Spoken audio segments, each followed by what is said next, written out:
تو مسلز کیا ہوتا ہے, یہ میں ایک ٹاپک کی طرف آ رہا ہوں, آپ سمجھ رہے ہو کہ میں نے کیا ٹاپک چھیڑ دیا. میں اپنے اصل ٹاپک کی طرف بھی آؤں گا انشاءاللہ, جو میں لے کے چلا تھا.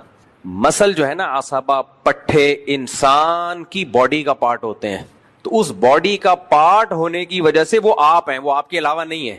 جب وہ آپ ہیں تو آپ پہ کوئی حملہ کرے گا تو آپ کے مسل جتنے اسٹرانگ ہوں گے, جتنے مضبوط ہوں گے, اور ہوں گے بھی, ہونا بھی ضروری ہے, آپ فائٹ کر سکتے ہو اچھی, آپ دوڑ سکتے ہو, بھاگ سکتے ہو, بیماریوں کا مقابلہ کر سکتے ہو. تو اللہ نے جو مرد رشتہ دار ہوتے ہیں نا, بیٹا ہے, بھائی ہے, باپ ہے, دادا ہے, باپ دادا نہیں ہے تو چچا, ان مرد رشتہ داروں کو شریعت کی اصطلاح میں عصبہ کہا جاتا ہے. کیوں؟ وہ آپ کے لیے کون سا کام کرتے ہیں؟ پٹھوں کا. وہ آپ کے گرد حصار ہوتے ہیں, آپ کو فائنینشلی بھی سپورٹ کرتے ہیں, اور لڑائیوں میں بھی آپ کے کام آتے ہیں. اور اگر کام نہیں آ رہے تو وہ پٹھے نہیں ہیں, وہ الو کے پٹھے ہیں. اور آج کل یہ دوسری قسم پٹھوں کی زیادہ پائی جاتی ہے, کیونکہ لوگ بتا رہے ہوتے ہیں میرا بڑا بھائی بڑا کروڑپتی مالدار ہے, میں غریب ہوں, ایک دھیلا نہیں دیتا, پان گٹکے کے پیسے تک نہیں دے رہا ہوتا میرا بھائی, مجھے کرائے کا در در کا محتاج ہوں. تو وہ بڑا بھائی پھر پٹھا ہوا یا کچھ اور, اس کو الو کا پٹھا کہنا ٹھیک نہیں ہے, لیکن یہ عمل سے تو اس نے بتا دیا نا. بھائی تو بھائی کے سپورٹر ہوتے ہیں, بیٹا باپ کا سپورٹر, باپ بیٹے کا سپورٹر, چچا چچازاد بھائی. اگر چچا نہیں ہے تو چچازاد بھائی بھی کیا ہیں؟ عصبہ ہیں. تو جو مرد رشتہ دار ہیں نا, وہ عصبہ ہوتے ہیں اسلام میں. عورت ظاہر ہے بیچاری, وہ دفاع نہیں کر سکتی, لڑ نہیں سکتی, اور شریعت میں اس کو کمانے کا بھی نہیں ہے, وہ تو کھائے گی, وہ اس کو تو حکم یہ ہے کہ کھلاؤ. تو سپورٹ جو کرنے والے ہوتے ہیں کون ہوتے ہیں؟ عصبہ.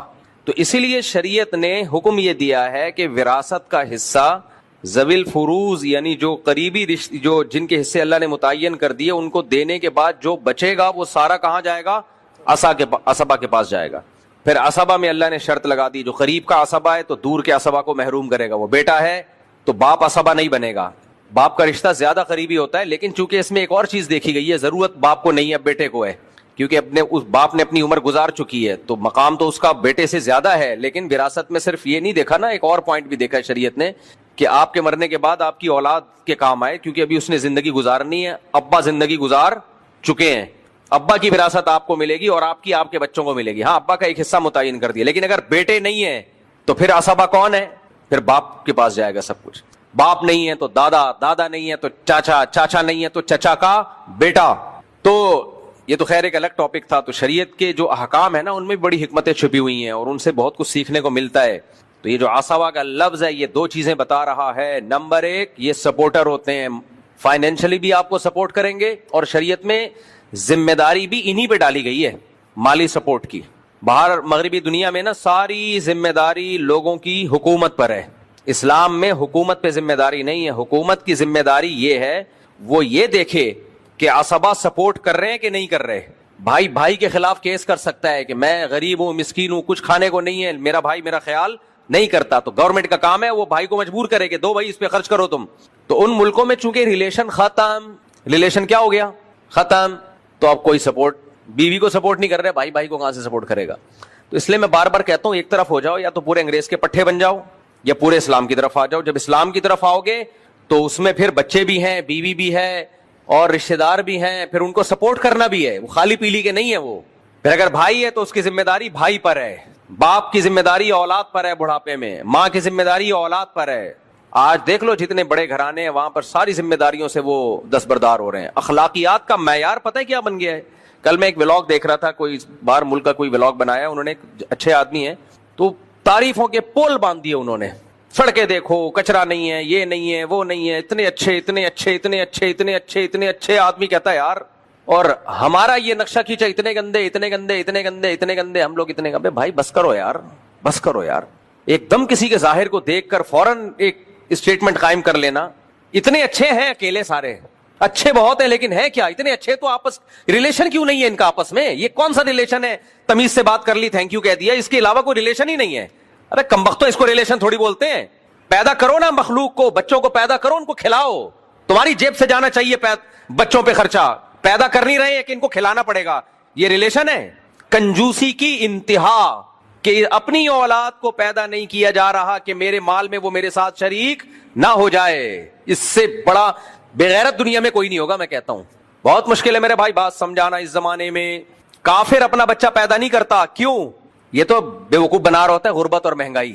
اصل میں وہ کہنا چاہ رہا ہوتا ہے کہ مجھے خرچ کرنا پڑے گا اور میں اپنی اولاد پہ خرچ کرنے کے لیے تیار نہیں ہوں, کیونکہ جیسے میرا جسم میری مرضی, میرا پیسہ میری مرضی. تو جو مخلوق پہ خرچ کرنے کو تیار نہ ہو, اس کی رسپانسبلٹی اٹھانے کو تیار نہ ہو, اور مخلوق بھی کوئی جمشید کے بچے نہیں ہیں, آپ کے اپنے بچے, اس سے بڑا کنجوس اس کائنات میں پیدا نہیں ہوا جو اپنی بیوی پہ خرچ کرنے کے لیے تیار نہ ہو. تو کیا اخلاق رہے گا یار. تھینک یو وینک یو بتا, وہ ولاگ بنا رہے ہیں کہ دیکھیں کتنے اچھے اخلاق سے بات کی. ٹھیک ہے, یہ سب چیزیں بہت اچھی ہیں, کتنا ایٹیٹیوڈ, کتنے زبردست. ٹھیک ہے, ایک حد تک صحیح ہے یہ سب. خدا کی قسم ہم پھر بھی ان سے اچھے ہیں. ہمارے ہاں لاہوریوں کی مثالیں دی جاتی ہیں. ہمارے ہاں یورپ کو کمپیئر کیا جاتا ہے لاہور سے, کیونکہ پاکستان میں اخلاق سب سے زیادہ کس کے مشہور, گالیاں کہاں کی زیادہ مشہور ہیں؟ لاہور کی.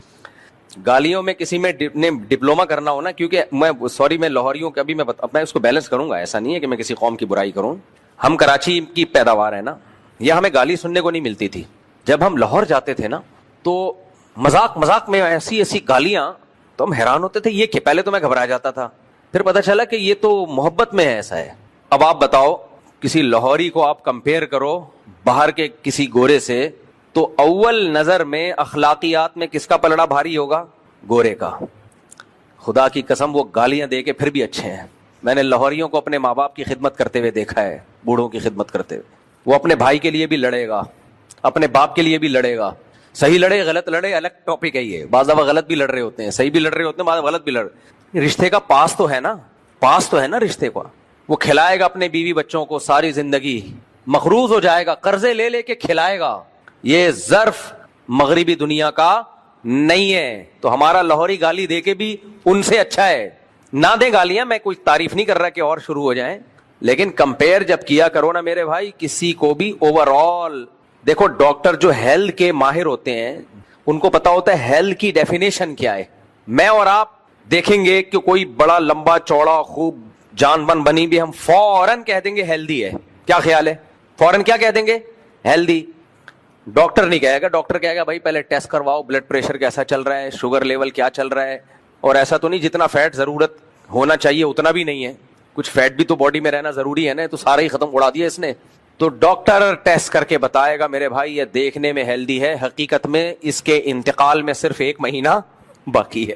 میرے بھائی وہ جو کلچر ہے نا اس کے انتقال میں 1 ہفتہ باقی ہے. 1 ہفتہ دنیا کے لحاظ سے 1 ہفتہ, جو قوموں کے تباہ ہونے کے لیے 1 ہفتہ ہوتا ہے, وہ قومیں سمٹ کے ویسے ہی ختم ہو رہی ہیں. پلڑا ہمارا بھاری ہے, سمجھ میں آ رہی ہے بات؟ پلڑا ہمارا ہے. وہ تو قومیں خود اپنے آپ کو کھا گئی ہیں, وہ قومیں ختم, بچا ہی کچھ نہیں, نہ بیوی نہ بچے, گرل فرینڈ گدے گھوڑے. گرل فرینڈ اور بوائے فرینڈ کی مثال گدے گھوڑوں کی ہوتی ہے. جس سوسائٹی میں گدے گھوڑوں کا نظام آ جائے اس سوسائٹی کی ویسے ہی وہ اس کا سب کچھ تباہ ہو گیا, ختم. اور یہ سب کچھ ہمارے ہاتھ, یہ جتنی ٹیکنالوجی ہے نا ان کی, یہ ساری ہمارے ہاتھ میں آنے والی ہے. سمجھ میں آ رہی ہے بات کہ نہیں آ رہی؟ اور یہ میرا بیان 60-70 سال کے بعد چلا دینا, ہم جب قبر میں ہوں گے. جو اس وقت زندہ لوگ ہو نا وہ اس وقت پتہ نہیں کون سی زبان ہوگی چلا دینا اسی زبان میں. تو سارا سیٹ اپ ہمارا ہوتا جا رہا ہے, ان کا تو ختم ہو رہا ہے سب کچھ, کیونکہ گرل فرینڈ بوائے فرینڈ پہ آ گئے نا. تو کیا بچا؟ اخلاق رہ گئے کیا؟ ٹش پش رہ گئے اخلاق. انسانوں کا ریلیشن تو قربانیاں دینے سے بنتا ہے انسانوں سے, ہر چیز پروفیشنل ہے, ہر چیز. تو اس لیے زیادہ تعریفیں مت کیا کرو, اتنی کیا کرو جتنا افورڈ کر سکو. اور جن کو پھر بھی زیادہ اچھے لگتے ہیں وہ رہ کے دیکھ لیں وہاں پہ, اور وہی والا ماحول اپنی بیوی بچوں کو دیں. یہ 2 نمبریاں کر رہے ہوتے ہیں. ان ملکوں میں جاتے ہیں پورے ویسے نہیں بنتے, ان کو پتا ہے پورے ویسے بنے, بیوی بھی مارکیٹ سے شارٹ, بچے بھی مارکیٹ سے شارٹ. تو کیوں نہیں اس کے کلچر کو پورا فالو کر رہے بھائی؟ اس لیے نہیں کر رہے, ان کو پتا ہے ایک بہت بڑا فالٹ ہے ان کی بھی. سڑکیں وڑکیں دیکھنی ہے ہم نے, گٹر کے ڈھکن شکن چیک کرنے بہترین, اور تھینک یو کی جو یہ تھوڑے سے اخلاق وخلاق سیکھ لو, اس سے آگے ان کو فری کرانے کی ضرورت بولو نہیں. اس سے آگے گئے اور جو جا رہے ہیں وہ بیڑا غرق ہو رہا ہے ان کا. تو خیر, اور یہ جو وہاں کی زندگی ہے, پارک بھرے ہوئے ہیں, جاگنگ کر رہے ہیں لوگ, لائف میں آپ کو خوشیاں نظر آ رہی ہیں, صحیح ہے نا, یعنی لوگ ہر ماشاءاللہ ٹھیش پیش, یہ ضروری چیزیں ہیں میں مانتا ہوں, لیکن یہ اس لیے ہے کہ اگر وہ لوگ یہ بھی نہ کریں نا تو سارے ہی ڈپریشن سے مر جائیں. ہمارا بڈھا ٹینشن دیتا ہے, 90 سال کا بوڑھا ہوگا, پوتے نواسوں کو ٹینشن دے کے مار دے گا, ٹینشن لیتا. بولو, بہو پہ الگ روپ جمایا ہوا ہے, بچوں کو الگ ڈانٹ ڈپٹ کے پریشان کیا ہوا ہے, پھر بھی بچے